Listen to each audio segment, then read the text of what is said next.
City boy, city boy.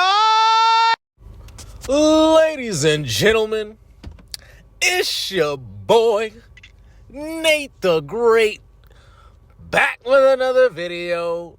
And you know we gotta go ahead and do a Monday Night Raw on Netflix review, baby. Let's go ahead, jump right on into it, man. Tonight was fucking boring, dog. Now, I'm going to go ahead and get into it segment by segment, and then I'll just give you my thoughts as we go along, as usual. Let's go ahead and get into it, man. So, we start off with, I believe it was Rhea Ripley and Nia Jax. They were backstage. Nia Jax basically, runs up on Rhea, slams her head into the wall a few times, you know what I'm saying? Backstage attack, a little pull apart. And then that was that. Jey Uso and Gunther, they go ahead, they cut a promo. These promos, man, one thing that WWE is really struggling with, okay? Really struggling with right now is stories, bro. They do not, like, Triple H, for all this, shit about being a long-term booker and long-term storyteller, he does not know how to tell a story, bro. Okay? There is no story here, okay? What happens is somebody comes out, challenges for a match, and then in order to build the feud, there is no actual shit that happens besides either a brawl, okay? They're either brawling, or they come out and they just cut a quote-unquote scathing promo on each other. That's not how you build a feud, and that's not how you create a story. It's not a story at all, bro. But yeah, Jey Uso and Gunther, they cut a boring-ass promo. Fucking Gunther basically says that Jey Uso is an embarrassment, says that he's the mascot of WWE, he's not anything serious. Jey Uso says, yeah, I am a mascot, yada, yada, yada, and the fans are my team. Who cares, all right? This leads into a brawl because Jey Uso lies and tells Gunther that, there's only one of us that's main evented a WrestleMania, and it ain't you. And it ain't you as well, Jay. Main eventing night one of WrestleMania, that's basically like going into the mid-card. Like, you're at the middle of the card of WrestleMania weekend, bro.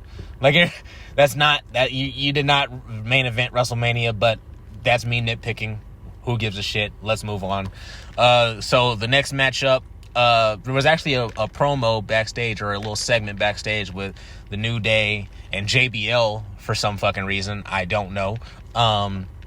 Basically, they come up to JBL and backstage, and they're like, hey, what's up? You know what I'm saying? Mr. Hall of Famer, Mr. Former world champion, this, that. Why don't you go ahead and let the whole world know while you're out there as a special guest on commentary for God knows what reason. While you're out there on commentary, let the people know that we're a victim of a mass conspiracy. And then Kofi slides $2 into his suit pocket. And then JBL's like, nah, man, I'm cool. And then they're like, all right, well, shit, you got a weird hat on anyways. Like, all right, whatever, bro. It's like, what the fuck ever, bro. So, get our little commercial break. Then Bayley's backstage cutting a promo. So, Rey Mysterio comes out, getting ready to have a match with Kofi Kingston. After Rey Mysterio comes out, we cut to commercial. After we get back from commercial, Bayley's backstage cutting a promo, basically saying, hey, I'm on Raw now. I'm about to, make a statement in this motherfucker, right? And we'll get to that later, right? Her statement that she made tonight. So, yeah, Kofi and Rey Mysterio, they have a match. Michael Cole makes a point to say that this is their first singles match that they've had in 16 years, which is crazy when you think about it, how long they've both been in the business, and they're both still, Kofi Kingston and Rey Mysterio are still fucking leagues above like 80% of the roster, and they've been in this game so fucking long. So that just tells you, that's just a testament to how fucking talented those two guys are. So there's my glazing for the day. And then, so yeah, Rey Mysterio wins. It was a pretty decent match.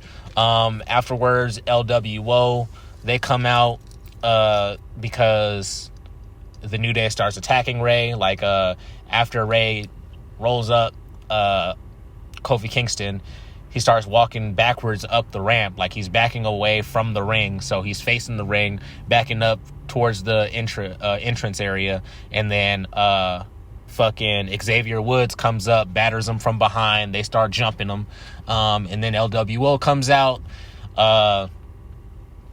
Fucking New Day runs away. Fucking I don't even know these guys' name. There's Cruz del Toro, and then there's Joaquin Wilde. Okay, so Joaquin Wilde, he was in the ring. He was checking on Rey Mysterio. Fucking Kofi comes back around from the crowd, pulls him out of the ring. Xavier Woods pushes him into the fucking ring post, and then they dip off again. Okay, because Cruz del Toro came out of the ring and they were about to scrap again. So, whatever. All right. After this, we get a Penta recap. You know, they're showing us the match that happened last week with Penta and Chad Gable. And I wanted to talk about this. So, you remember how last week when Penta hit that, like, devastating arm breaker on Chad Gable, and they were, you know, Michael Cole was trying to put it over. Oh, he's trying to break his arm. He's going to break his arm. Oh my gosh, he separated his elbow, or he separated his shoulder from the socket. Like, you know, really putting it over, right? And Michael Cole put that over like a motherfucker, right?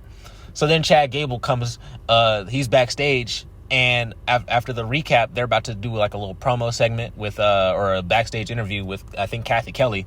And, his arm is perfectly fine. His arm is just fine. His arm is just, this is what I mean by like actual storytelling and like actual long-term booking. If you were actually focused on long-term booking, that would, like, Chad Gable would be in a sling right now. And then that would put Penta over even more, but whatever. That's just my little take on that one. But, basically Chad Gable, he announces that, you know, he's going to start working with Dom Mysterio, because, you know, he knows a little something about luchadors, and, you know, he's going to learn how to combat luchadors, because he's had problems with all luchadors. He's had problems with Dragon Lee, Rey Mysterio, and now Penta. So there's that. And then the Creed brothers, they say they're going after the War Raiders for their championships.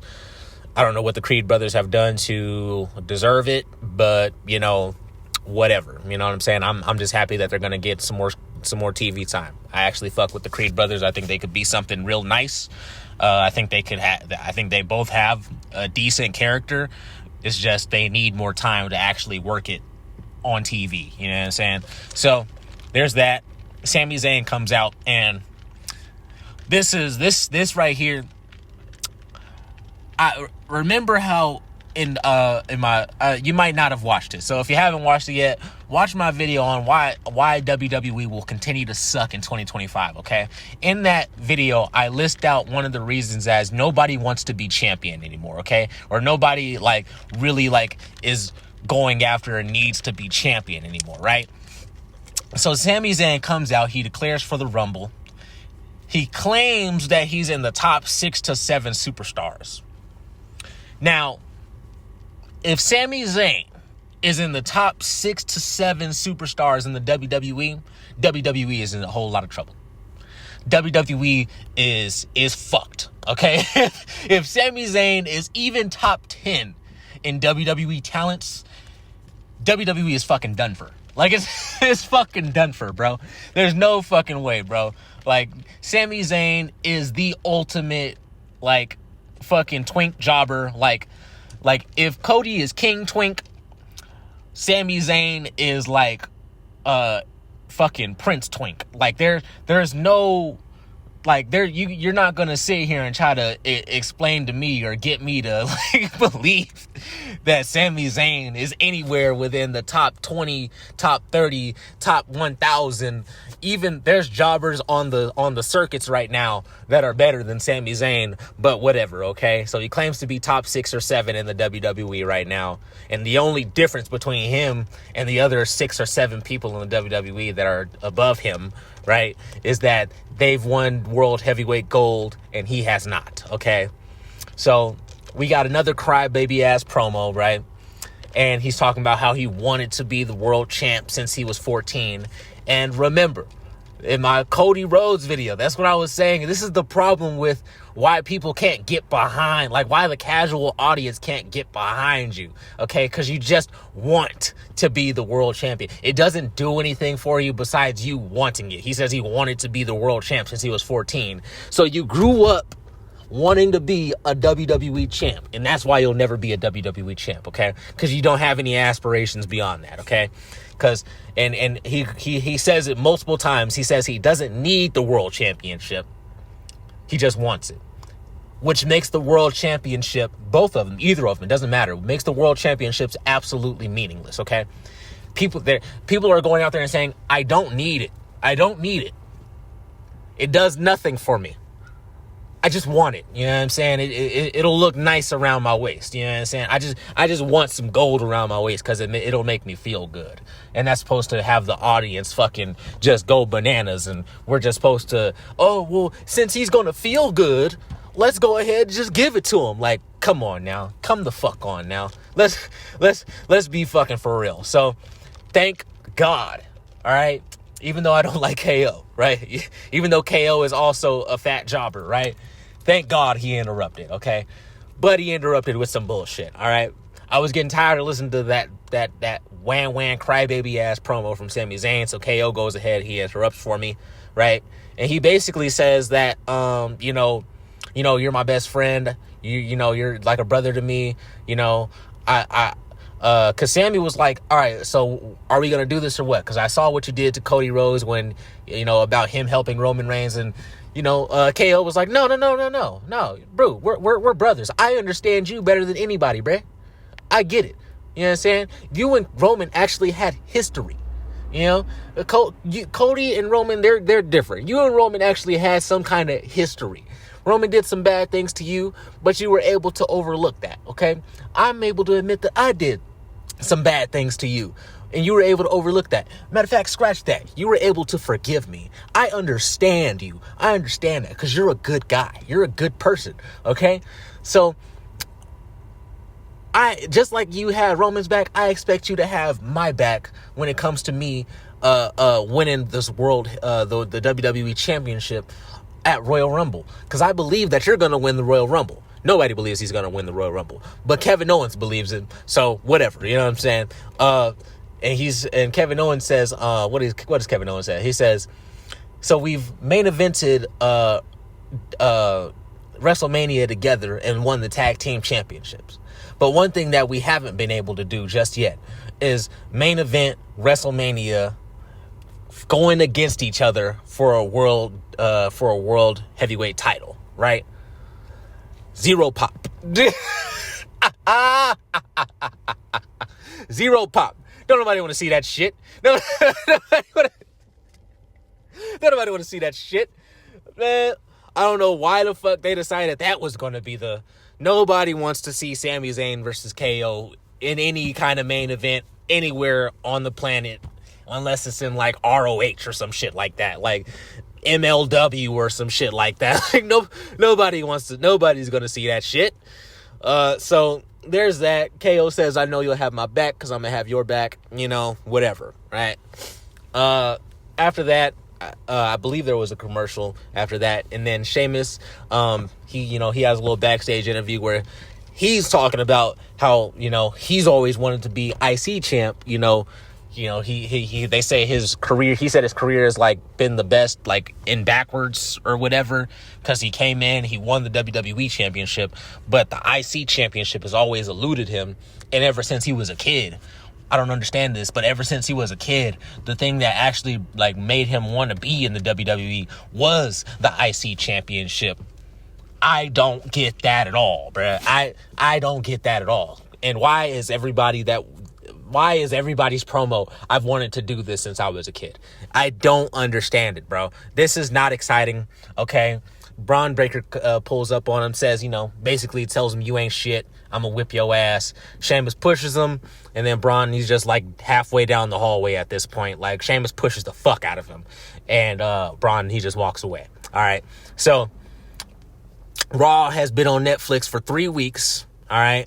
2 weeks in a row, you had Braun Breaker in the audience watching, like a fucking fan. And then the third week, okay, you have him just come up backstage for a 10-second little promo. He cuts 2 lines and then gets pushed halfway across the fucking hallway.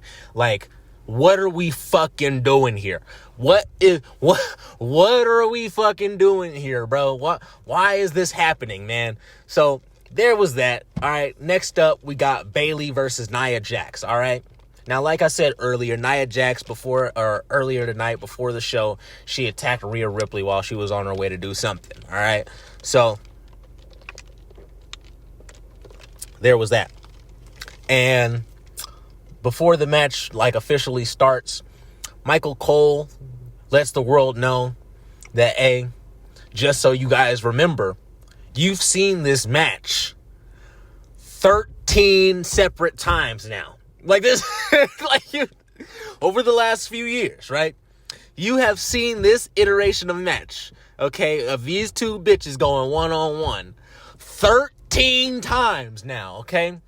But Nia has just a bit of an edge, so she's 7-6 against Bayley, so we'll see how this goes. I'm like, so, hold on. Why are we watching nothing but reruns right now, bruh? Like, what the... Anyway, so, Michael Cole, he said he lets that be known. Then when the match starts officially, Michael Cole is starting to put over Bayley. He's putting Bayley over really, like, a lot, right? And then Wade Barrett... Oh, shit. Excuse me. And then Wade Barrett, he basically, like, calls out Michael Cole. He's like, dude, you've been talking shit about Bayley for the last 6-7 years. You know what I'm saying? For however long it's been. And now all of a sudden you're buddy-buddy with her. Just calling out the hypocrisy of, you know, just because somebody turns babyface, now all the baby faces have to love them or some shit. Like, just calling out that pure hypocrisy, all right? But this match was a fucking snooze fest. Nobody gives a shit. Nia Jax won because, of course, she has to win. There's no way that you can have Nia Jax lose this match, like I just said, right? Or in my last video. You can't have Nia Jax lose matches like this against Bayley, all right? Even though it took forever, or longer than it should have, she went ahead and won that. Rhea Ripley comes out. We get a brawl because, of course, that's the only way Triple H knows how to tell stories, quote unquote. It's a pull apart brawl. Guess what? This is gonna be a match at Saturday Night Main Event. All right, and and there you go. That's the storyline. All right, that's so Judgment Day. They're in a backstage segment. Chad Gable, he's looking for Dom. Dom's back there, you know. He gives him like Chad Gable says he has to learn the luchador, like, dark arts or whatever. And there's that. So they're going to start working together on that. And then JD McDonough, he's like, hey, I don't know where the fuck Finn is. Everybody's like, oh, well, you know, Finn's probably just resting on his laurels right now. And Finn's like, hey, you know what I'm saying? We got this match coming up with the War Raiders, and I need somebody to be out there with. And Dom's like, hey, we can just go out there and do it together. I don't think Finn will mind. So that's going to be that problem, right? So Finn's going to get mad at Dom for taking his spot. They're probably going to win the titles back, but we'll see, right? We'll see. Lyra Valkyria, she gets a video package. Nobody gives a shit. Seth Rollins and Sami Zayn, they have a little backstage promo where Sami basically tells Seth, like, hey, I appreciate what you told me last week when you were telling me that I was a cuck bitch boy and you know what I'm saying, that I like it up the butt. I appreciate what you were telling me because it really got to me. It really got to me. You know what I'm saying? So, yeah. And then Seth Rollins was like, yeah, I like this Sami Zayn a whole lot better. You know, somebody who actually, you know, is trying to do something for themselves. And either way, though, it doesn't matter because when the time comes, I'm going to toss your bitch ass over that rope. You know what I'm saying? And then Sami Zayn is like, not if I toss your bitch ass over the rope first. Okay, so there's that. So that's going to be a dynamic in the Royal Rumble. Next up, we get Pete Dunne versus Penta. Okay? Now, remember how last week I was saying I did not like how they did this match with Chad Gable and Penta, how they just had them go out there and go 50-50, okay? But at least a Chad Gable matchup with Penta, it makes sense that they're going 50-50 because Chad Gable is really that guy. Like, he's really talented. He's actually an Olympic wrestler, so it makes sense, at least on the face of it that they are going 50-50 in the match, okay? But we got Pete Dunne. We got Butch going up against Penta. And Pete Dunne, a nigga that I haven't seen on TV. How long has it been since we seen Pete Dunne win a match? How long has it been since Pete Dunne won a match? Like 6 months? Almost damn near a year now. And Pete Dunne takes Penta to the fucking, like, he takes him to the limit. Like, Pete Dunne, like, by the skin of his teeth, Penta wins this match. By the skin of his teeth. And Pete Dunne is an absolute twink jobber, bro. Like, I do not understand this. How is this helping Penta? How does this help Penta at all? Right? Jobbers, the jobber marks, okay? In the comments. Let me know how this helps Penta. Okay? Let me know how it helps Penta going 50-50 with an absolute fucking jobber like Pete Dunne. Or you're going to tell me that Pete Dunne isn't a jobber even though he has one of the worst losing records in WWE. All right, so we move on. CM Punk comes out, cuts a promo, and CM Punk is getting on my nerves. All right, I used to love CM Punk as a kid. Ever since his straight edge society gimmick, right? That gimmick right there, that gimmick made me fall in love with CM Punk as a wrestler, okay? As a pro wrestler, that straight edge society gimmick that he had with when he was with Luke Gallows, when he cleaned up Festus and all that, like, like when you just go back and you rewatch that run of the straight edge society where he cleans up Festus, right? They basically said that, you know, Festus was like this drugged out guy, like the last dude he was partnered with. I forget his name. Who was Festus? Somebody put Festus's partner's name down in the comments because it's slipping my mind right now. But basically his tag team partner had him all drugged up. You know what I'm saying? So he was just out of his mind and he just could not compute. And CM Punk went ahead and got him cleaned up and made him remember who he was. You know what I'm saying? And then that's how Luke Gallows came to be back. You know what I'm saying? I miss that CM Punk. This current CM Punk that's just coming out and cutting promos. What a time to be alive in Dallas. Doesn't it feel good to be alive in Dallas? Like, I hate this CM Punk, okay? This CM Punk fucking sucks. All he knows how to do is get cheap pops and cheap heat, all right? That's it. It's just cheap. Like, you go out there and you disrespect Hulk Hogan, all right? For what? What heat do you have for Hulk Hogan? Talking about he's gonna kill Hulkamania and all this, that, and what? Get the fuck out. Hulk Hogan is 70 years old and he probably still, to this day, whip your motherfucking ass. Like, there's no fucking way, bro. Like, why are you disrespecting Hulk Hogan? For what? We don't know. All right, maybe they're gonna have some kind of spat or something at Saturday Night main event, because I think Hulk Hogan's still supposed to be showing up there. We'll see. But this promo just made no sense at all. But he's basically just putting over, you know, how he's gonna win the Royal Rumble and all this. We move on. Who cares? All right, fuck CM Punk. Pure Fusion Collective. Remember them? Remember the stud line? Nigga? they made an appearance, a rare appearance. But guess who it was against? Damage Control. For the 1300th, 18,476th time, okay, we get Pure Fusion Collective versus Damage Control. All right, and Damage Control wins. All right, I don't get what we're doing here. Like, we literally just had to fill some time in. That's all that I could think of that comes to my mind when this match came up. I was like, they're literally just wasting time at this point. And then after this match, we get Seth Rollins versus Drew Mickey. Now, the story of this matchup, in my opinion, is the fact that Drew McIntyre, right, is officially, if it hasn't already been made clear enough, Drew McIntyre is officially a jobber. He is just simply a jobber, and he will never be anything more than a jobber, okay? He came out, he was so hot at the beginning of last year, you know what I'm saying, going into the WrestleMania season, he was hot. Drew McIntyre was hot. He was one of the hottest wrestlers on the planet at that point. cutting really decent promos, right? And Drew McIntyre has always been able to go in the ring, right? So, but at this point, bruh, every time he gets into a big match with anybody, he loses. And it's not like we've already seen this match like 4, 5, 6 other times. And Seth Rollins already has a winning record over Drew McIntyre.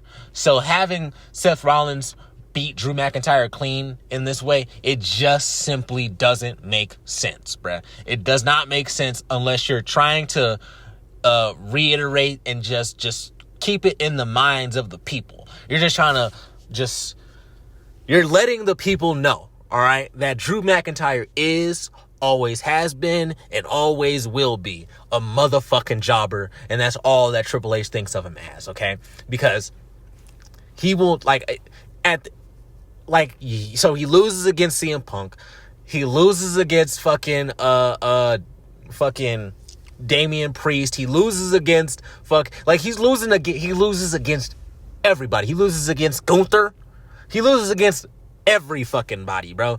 Drew McIntyre is a jobber, all right? He's basically a 6'8" brunette Pete Dunne at this point. Like, it's over for bruh. It is over for bruh. I'm sick of it, man. So there was your show. Oh yeah, Sami Zayn came out. Cause Drew was trying to attack Seth Rollins. Sami Zayn came out. He's about to hit the haluva kick on Drew McIntyre. Drew moves out of the way, and Sami kicks Seth in the face, because you remember when we did the same thing with Roman Reigns a couple of months ago? Yeah, we're just gonna go ahead and do it again now with Seth Rollins. Yeah, so there's that. So that was your show, okay? Didn't even go 3 hours again. I mean, good, because this show was a fucking snooze fest, bro. Like, this show and all these shows, like, there's no more stories anymore, all right? Stop telling me that Triple H is some kind of long-term booker, okay? Some kind of long-term storyteller, because none of these things that have happened tonight are conducive to any kind of storytelling. There's no stories being told on these shows, bruh. All right? It's just pick apart brawls, all right? Fucking go out there, cut a scathing promo on each other, see how bad you can hurt each other, make the audience go ooh and ah, and then brawl, all right? That is not a motherfucking feud. It's not a story. It's never been a story, okay? And any kind of story elements that are out there, they're always reused, okay? And all of these matches that were on tonight, okay? We've pretty much seen all of these matches already multiple fucking times, okay? If not fucking 4, 5, 6, 7 times, okay? Like, and it's insane, all right? We're not getting anything new each week, bruh. Like, each week is always, we're getting just a rehash of some rehashed shit that we already got rehashed. And, like, I don't understand how people can watch this shit, bro. Like, the only reason I'm watching it is because I enjoy reviewing things, right? I enjoy reviewing media. Like, at this point, I might start doing movies and TV shows and shit, because wrestling, like, I'm going to keep doing like the Monday night and the Friday night SmackDown reviews and talking about wrestling and shit. But how, I don't understand. I can't get engaged with this shit anymore, bro. Like, I'm falling asleep trying to stay awake and trying to stay engaged with these shows, because just there's nothing going on. There are no stories, okay? Like, you have New Day. They go through with this whole fucking heel turn. They turn on Big E. They've been best friends with Big E for fucking 13 years at this point, and they turn on him. And what's the payoff? They're going into a feud with fucking LWO? That's the payoff for turning on Big E? Are you serious right now? Like, that's the payoff? I can't get behind this shit, bruh. This shit's not entertaining in the least. It's not entertaining in the slightest. I don't get how anybody can watch this shit week to week and say that this is good television, because it's not.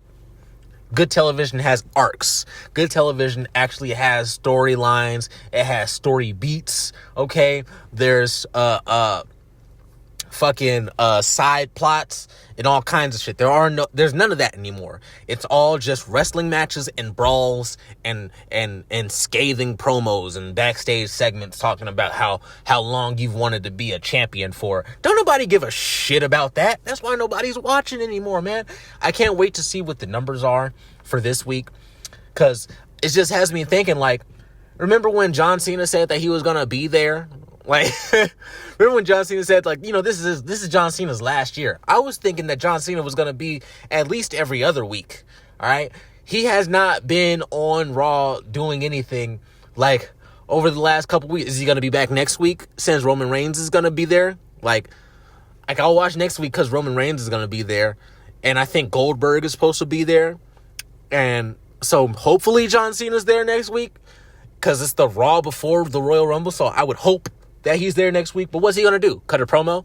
Like, he's not gonna be in a match. Like, what are we doing here? Like, what is this? What are we fucking watching this shit for? Like, if you don't watch it and you just wait until Royal Rumble and just watch the Royal Rumble, you'll have missed nothing.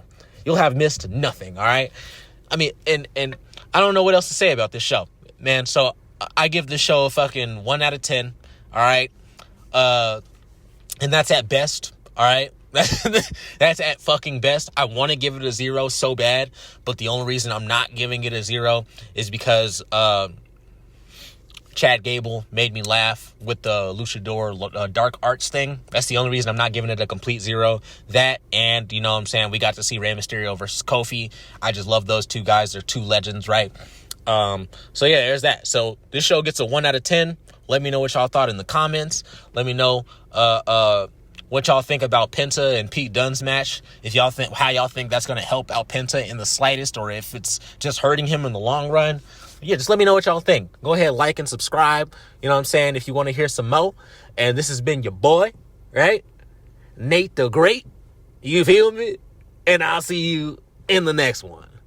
Peace.